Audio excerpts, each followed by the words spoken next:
Welcome to the Galactic Mind Weather Report. So I'm coming to you today in the center of the 13 days of the red Dragon Wavespell. And if you listened to last week's weather report, then you know that this is the first 13-day wavespell of a 260-day Tzolk'in that is beginning. And it's the theme of birthing, rebirthing our purpose. So for the last 6-7 days, we've been going through the contractions that are really coming into our worlds to highlight, what is it we are becoming? What is it that is birthing out of us individually and collectively moving forwards into the future? And part of that contraction is to highlight what is no longer part of who we are. What belief systems and costumes are we still wearing that are part of who we were last cycle, or 10 years ago, or 20 years ago, or lifetimes ago, so that we can let go. As yesterday's archetype, the white rhythmic world bridger, it's about equalizing opportunity through death.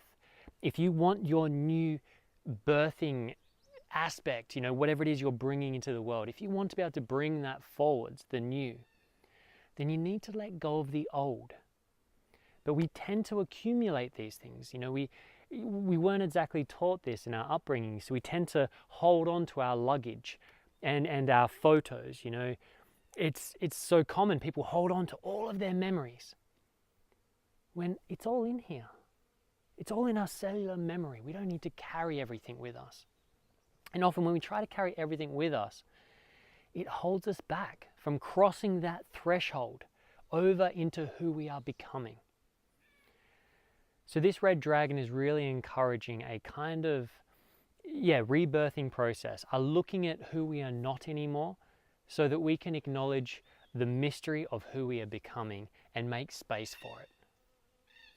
And so today is the center, the resonant tone, and the center of any wave spell is always about, on the emotional plane, really coming back into alignment with what is it we're working on in this wave spell. And how can we get ourselves in alignment with that theme? And today it's ruled by the blue resonant hand. That's the blue resonant hand is the archetype of today. And the blue hand, it like it says, it's about hands, it's about healing, accomplishment, knowledge. The blue hand is the midwife. It's the midwife of the birthing experience. And when we look at that analogy, this blue hand is all about, a good midwife needs to gain all the knowledge about the process of birth that he or she is partaking in.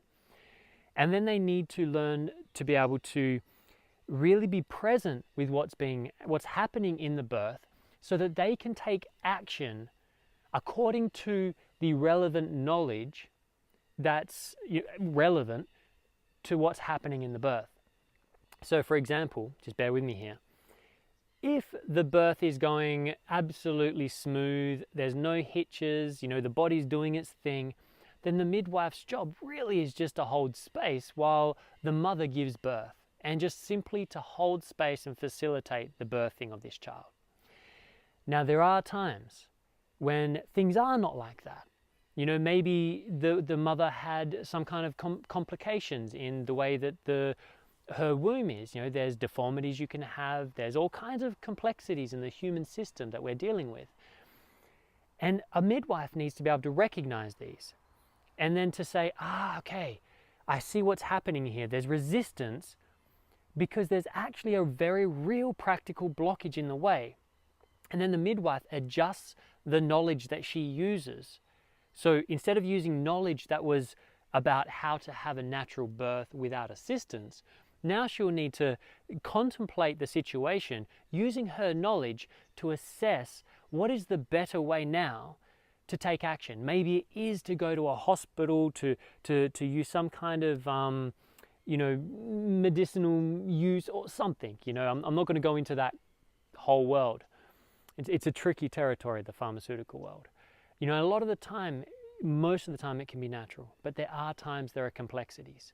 And that is the time that the blue resonant hand midwife needs to know the spectrum so he or she can take the best action. in order to allow the birth to continue past the blockage. So now take that analogy and adapt it to your life. Adapt it to right now, to today, of who you are and who you're becoming. The blue resonant hand is calling for you to listen to the right knowledge base that is relevant to you, not anybody else right now. Because all of us are going through our own birthing process, and my birthing process is going to be so different to your birthing process and everybody else's birthing processes. And if I measure myself and try to deal with my contractions and to deal with my blockages, which there's been a few these last days. I've had a pretty rough couple of days where, I find myself just coming out of it now, and I'm coming out of it with clarity. Now, the way I deal with that is very different and very unique, and is very unique to me, and won't be understood by many.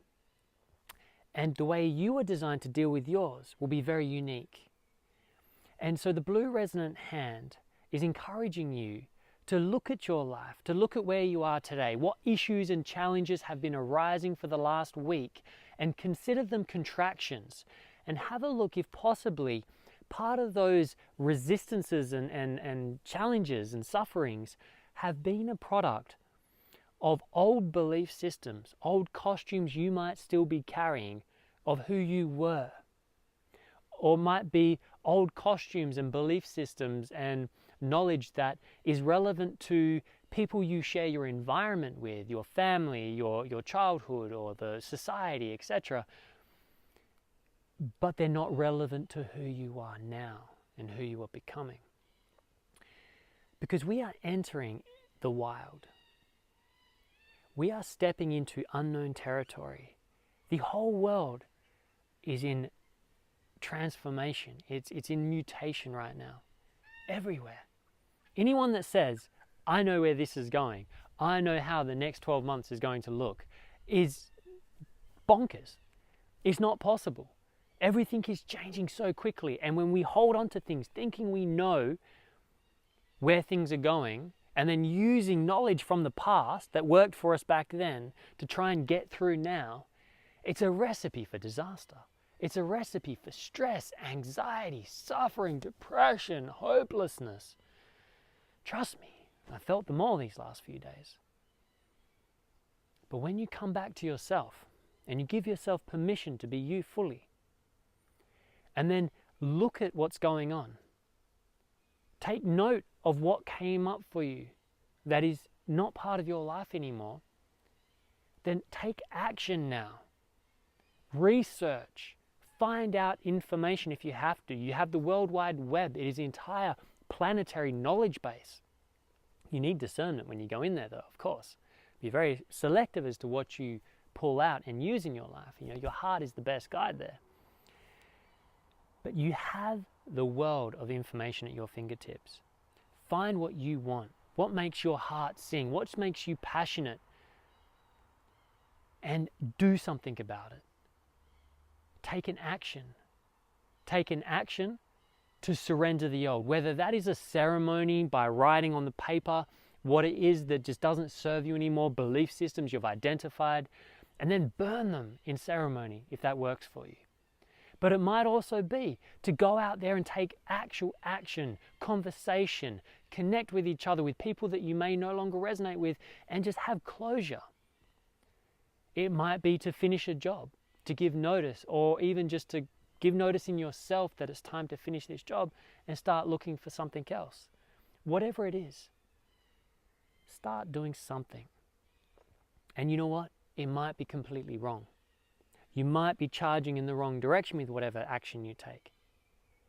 But as Abraham Hicks would always say, you'll never get it right or wrong because you never get it done. We are in an evolutionary experience. There is no goal to achieve here. We are all of existence experiencing itself through this gift of physicality and this dense humanness, these limitations that are part of our experience are the very things that gives us the joy and the beauty and the drive to do something, to be something, to experience, for no other reason than simply to experience. So of course, be considerate of those around you. Don't just go out, hack and slash and cause disasters and problems. It's good to be compassionate, but don't be over compassionate. Don't be over caring, because you have to care for yourself first. You need to provide the environment for yourself first that is conducive to the seed that is birthing from within you. And it is important you do what you need to do in your life to allow that to happen. And I could feel the energy of the blue hand just then running through me. You know, it's the avatar. The blue hand is the archetype of the avatar. So whether your action, whether you feel like you are trapped way back and everyone else has got a head start, don't worry about that. Because you know what? Nothing is going to be able to correct that for you right now. But what you can do is stop looking at where they are. Look at where you are right now and look for the next step. What is the next step you can take to action change in your life so that you can provide a better, healthier birthing environment to allow yourself to come forth? And then take it. And then take another step. And then another step. And sooner or later, 100% guaranteed, if you continue to do this, you will find clarity. You will find you. So with all my love, may the rest of this wave spell grace you. May it become an exquisite, ecstatic, orgasmic birthing process. And if it's not, may you find yourself somewhere in there at the end. And I'll see you in the next wave spell, where we welcome in the White Wizard. So much love. In Lakesh. See you soon.